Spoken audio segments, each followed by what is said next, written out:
Hello friends, भक्ति daily vlog में आपका स्वागत है। कथा का लाभ लेने के लिए चैनल को सब्सक्राइब करें एंड वीडियो को लाइक करें। सावन सोमवार व्रत का महत्व। सावन का पवित्र महीना चल रहा है। आज सावन माह का पहला सोमवार व्रत रखा जा रहा है। सावन महीने में सोमवार का व्रत का विशेष महत्व होता है। सावन सोमवार व्रत में भगवान भोलेनाथ और माता पार्वती की विशेष पूजा आराधना की जाती है।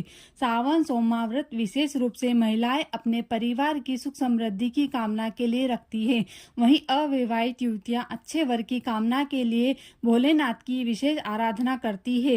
हिंदू कैलेंडर के अनुसार श्रावण मास की विशेष महत्व माना जाता है। यह महीना भगवान शिव को समर्पित है, क्योंकि उन्हें यह महीना काफी प्रिय है। चूंकि यह महीना भगवान शिव को समर्पित है, इसलिए लोगों का मानना है कि इस महीने के दौरान देवता की पूजा करने से व्यक्ति को कई तरह से आशीर्वाद मिल सकते हैं।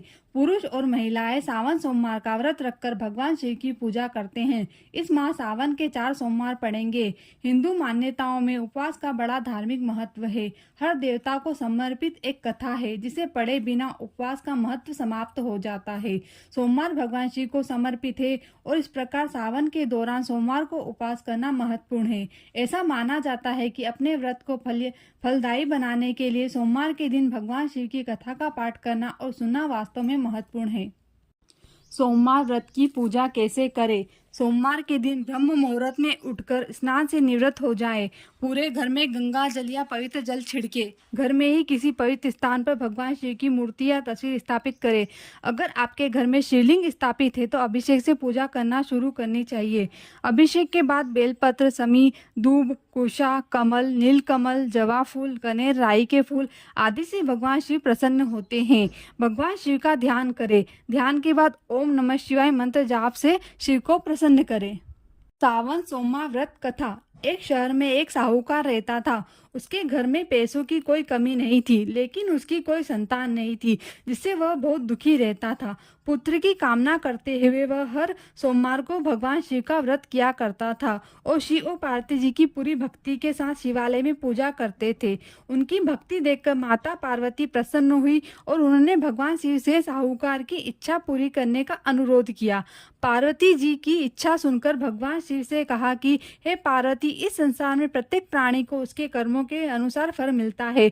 उसके भाग्य में जो कुछ भी होता है उसे भुगतना पड़ता है। लेकिन पार्वती जी ने साहूकार की आस्था को बनाए रखने की इच्छा पूरी करने की इच्छा व्यक्त की। माता पार्वती के अनुरोध पर शिवजी ने साहूकार को वरदान दिया, लेकिन उन्होंने यह भी कहा कि उनकी संतान अल्पायु होगी और केवल 16 वर्ष तक ही जीवित रहेगी। साहूकार माता पार्वती और भगवान शिव की यह बातचीत सुन रहा था। वह पहले की तरह शिव की पूजा करता रहा। कुछ समय बाद साहूकार के एक पुत्र का जन्म हुआ। जब वह बालक 11 वर्ष का हुआ तो उसे पढ़ने के लिए काशी भेज दिया गया।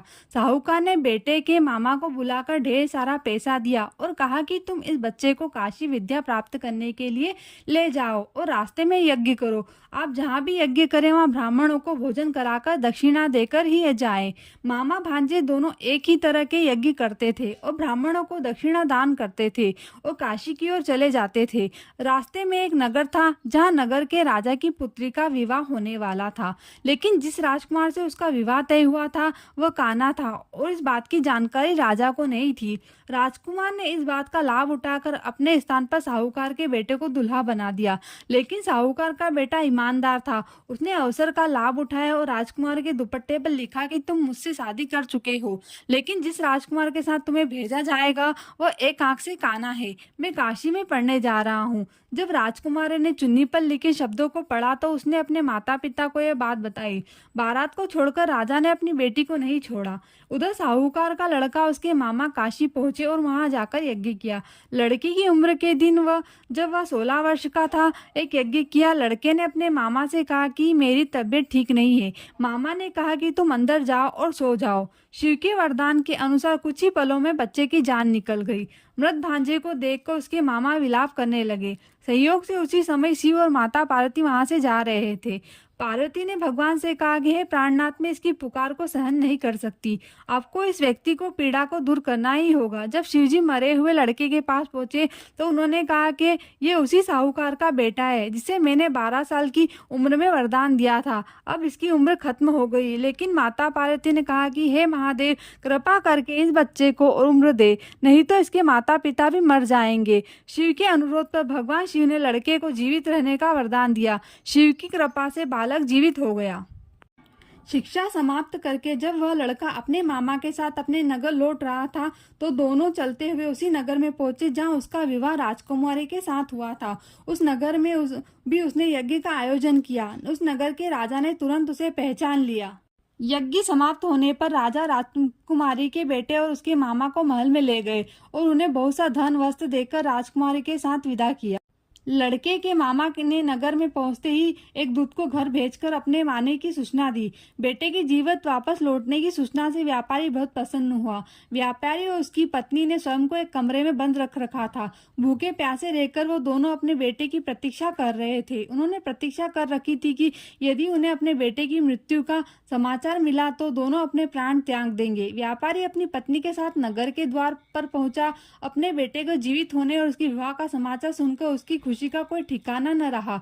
उसी रात भगवान शिव ने व्यापारी के सपने में आकर कहा, हे श्रेष्ठी, मैंने तेरे सोमवार व्रत करने और व्रत कथा सुनने से प्रसन्न होकर तेरे पुत्र को लंबी आयु प्रदान की है। ऐसा सुनकर व्यापारी काफी प्रसन्न हुआ। जो भक्त सावन सोमवार व्रत करता है वह पूरी कथा श्रद्धा से सुनता है, उसे भोलेनाथ की असीम कृपा प्राप्त होती है और उसके घर में धन्य धान की कभी कमी नहीं रहती। हर हर महादेव।